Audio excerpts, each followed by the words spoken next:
Gracias. Sobre este punto yo solo quisiera acotar tres sentencias de la Corte Constitucional frente al tópico que nos trata en esta mesa. ¿Por qué de la Corte Constitucional? Porque la Corte ha venido tutelando decisiones de la justicia por vulneraciones a las formas propias del juicio. Y en estas tres tutelas que quiero mencionar, la T264 del 2009, la T531 del 2010 y la T398 del 2017, más reciente, hay una particularidad, porque tradicionalmente los defectos procedimentales de una sentencia, es decir, los errores in procedendo, se presentan por el desconocimiento absoluto de una forma procesal. Pero lo que estas sentencias están diciendo es que el defecto in procedendo no es por defecto, sino por exceso. Es decir, producirse un exceso ritual manifiesto que lleva al juzgador a obstaculizar la efectividad de los derechos constitucionales por motivos formales.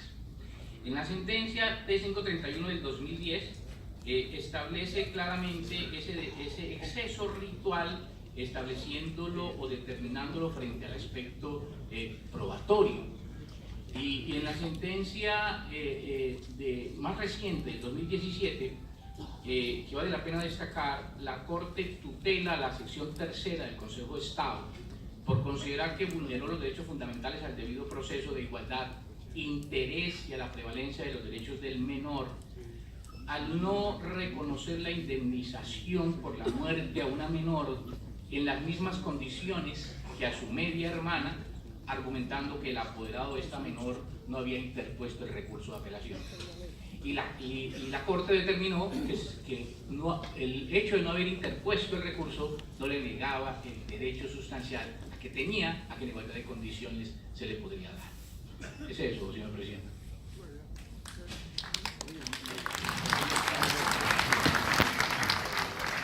He seleccionado igualmente tres sentencias, pero que cada una de ellas apunta a hitos trascendentales en la aplicación de la prevalencia del derecho sustancial, pero de igual manera reconocer la bondad que tiene el principio del formalismo.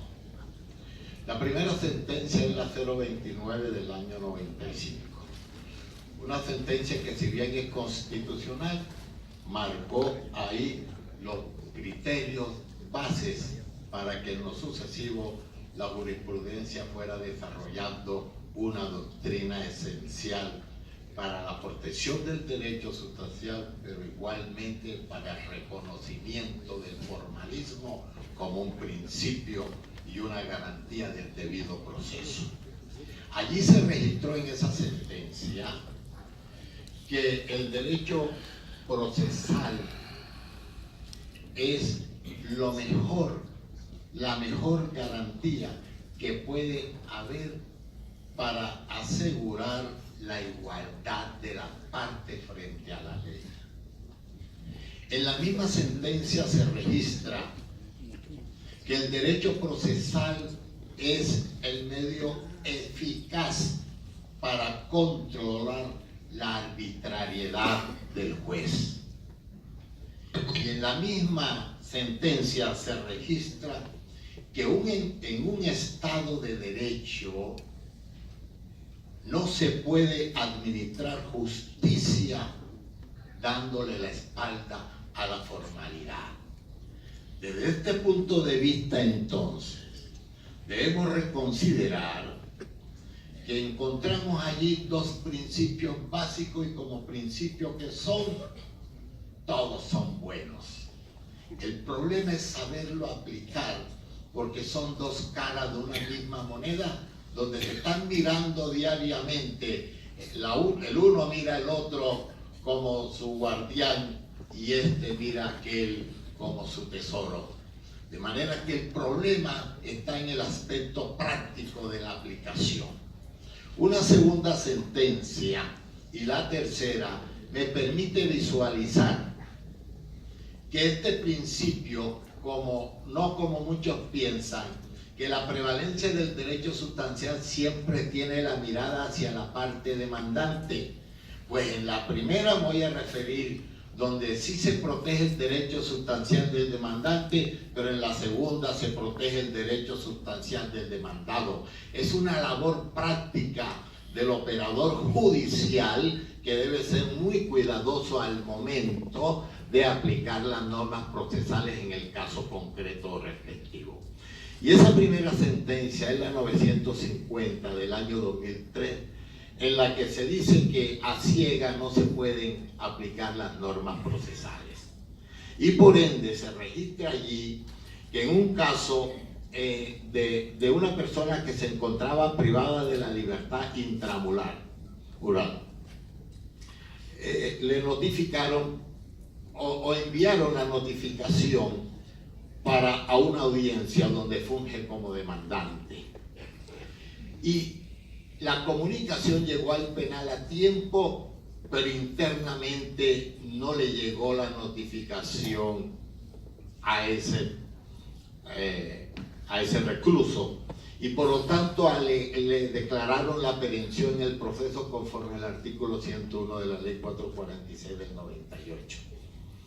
Y mandó la excusa justificando que no le llegó a tiempo la comunicación. Sin embargo, el juez no lo tuvo en cuenta y mediante una acción constitucional se pudo restablecer el derecho, anulando todo el proceso y dándole la oportunidad de que participara en la audiencia, sobre pretexto de que el juzgador había considerado que la comunicación llegó al penal dentro de la oportunidad, pero no consideró que a las manos de ese demandante no le había llegado la respectiva notificación.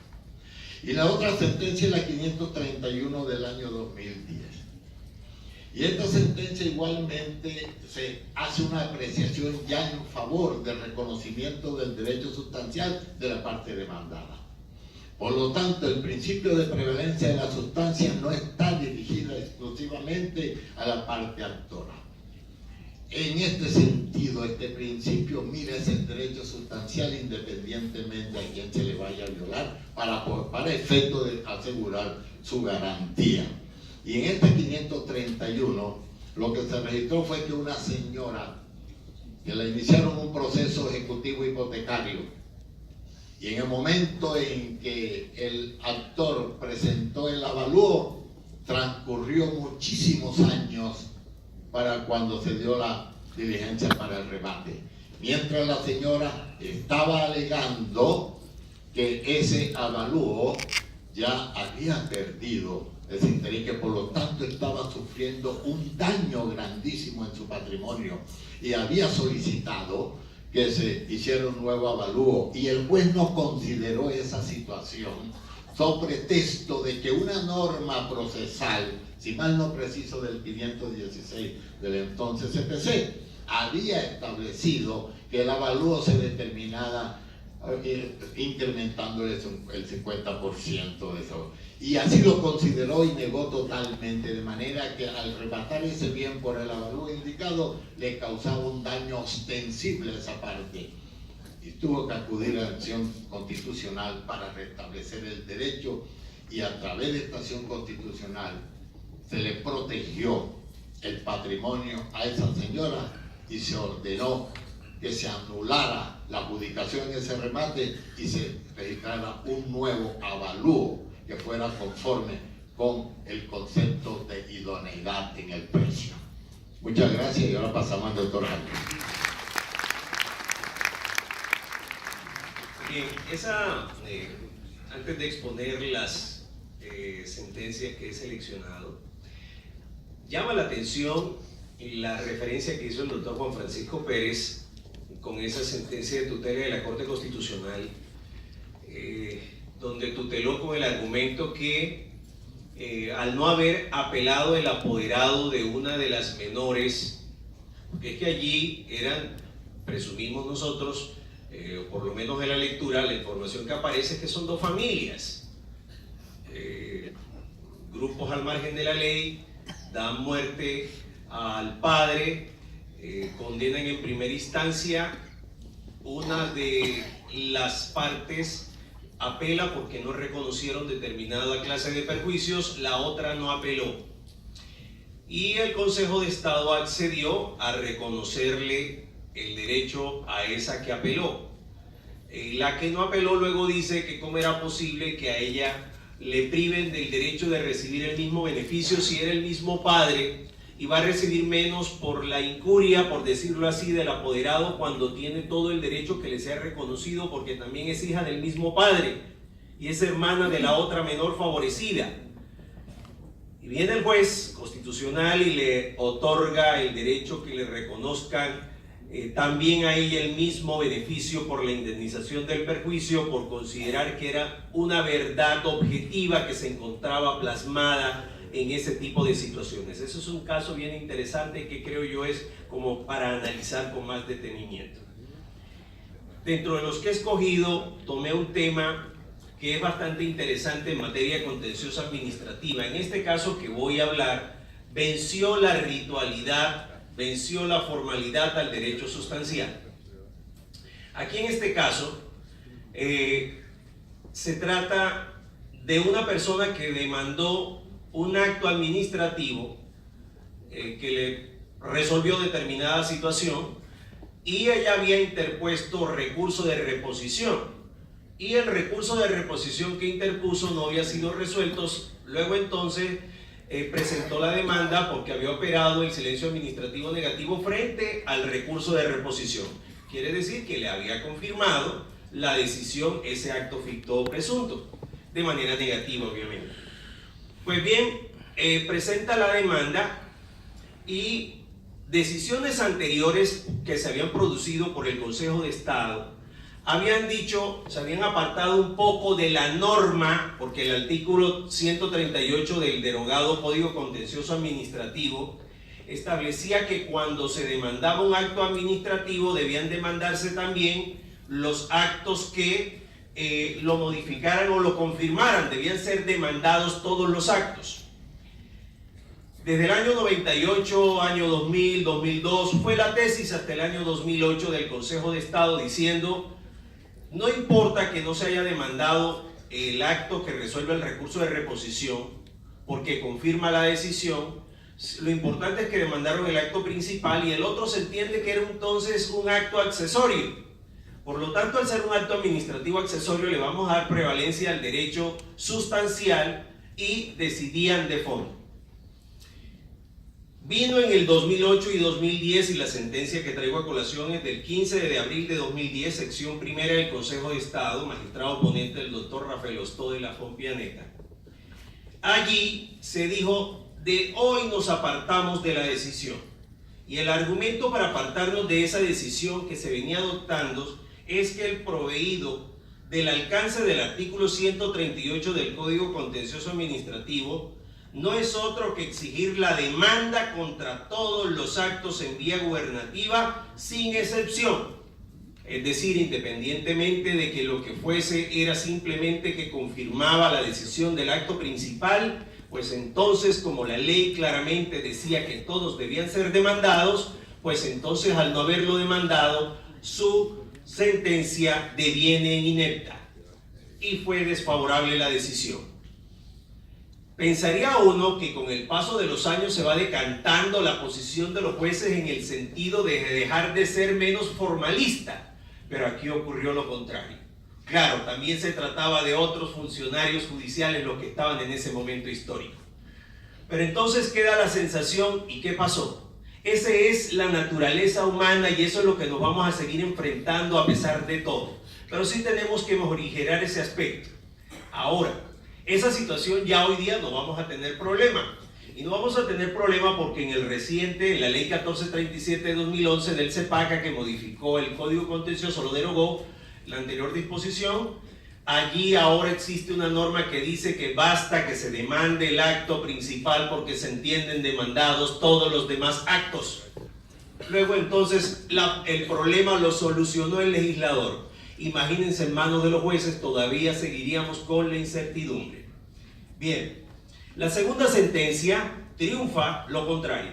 Triunfa la prevalencia del derecho sustancial sobre el formalismo riguroso o excesivo.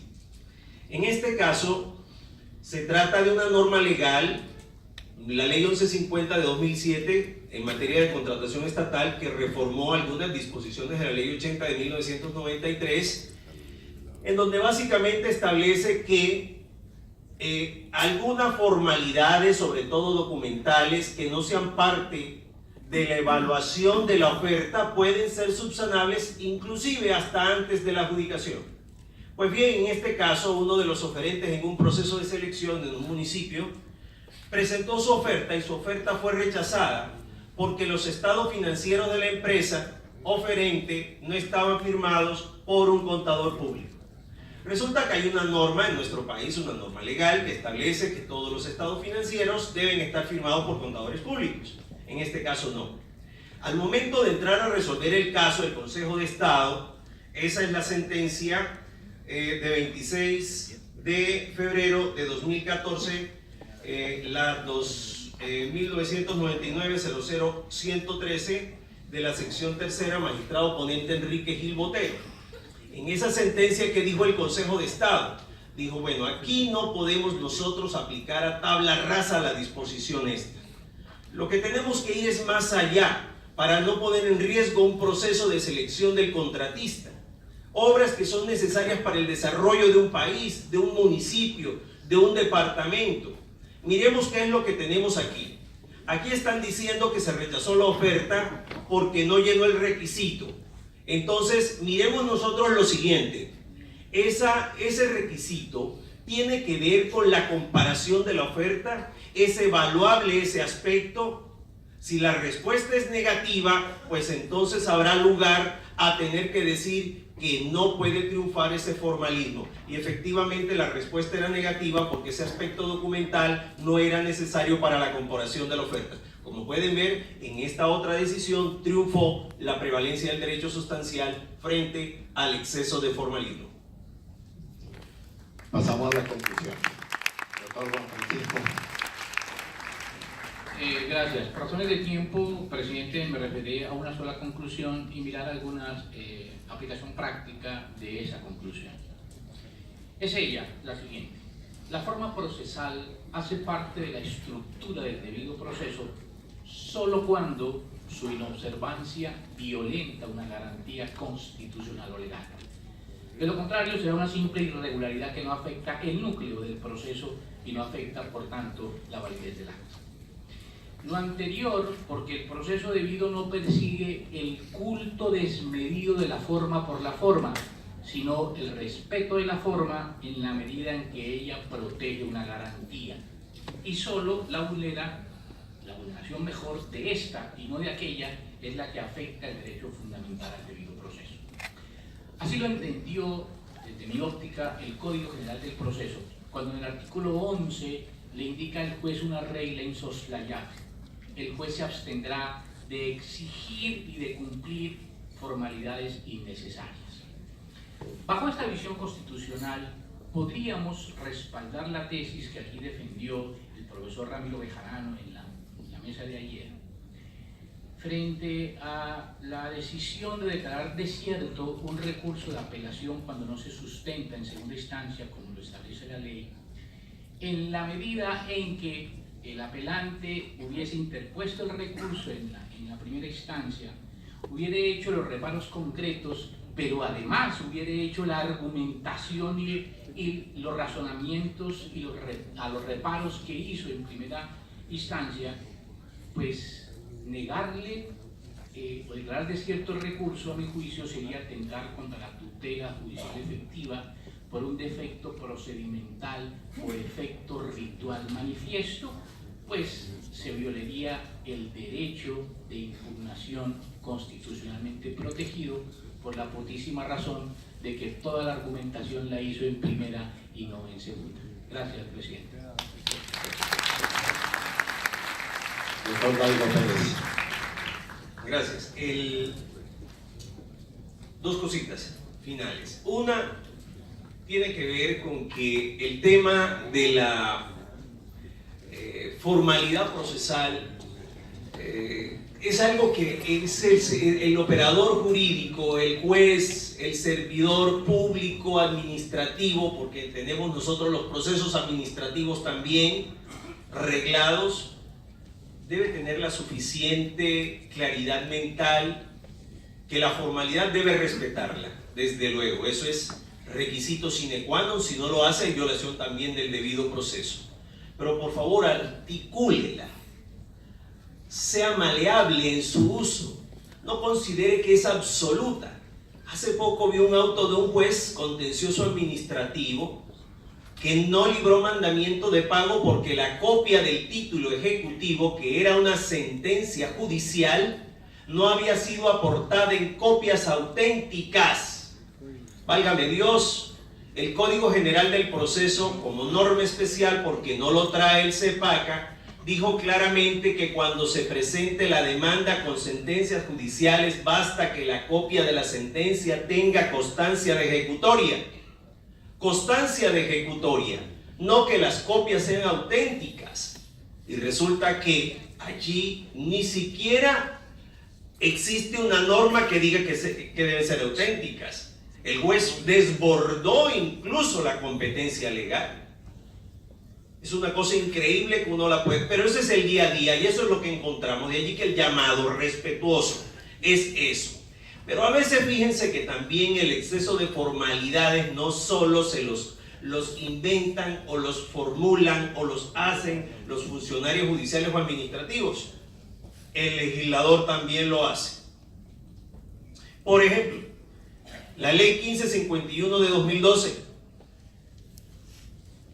trae como requisito de procedibilidad para demandar a los municipios la conciliación extrajudicial. Si el Código General del Proceso, que es una ley posterior inclusive, dijo que no se requería el mecanismo de la conciliación extrajudicial en tratándose de procesos ejecutivos, y resulta que sí lo contempla la 1551. Cuando fue a la Corte Constitucional apostábamos 5-1 que le iban a declarar inexequible, pero no. Profesor Darío, el tiempo se nos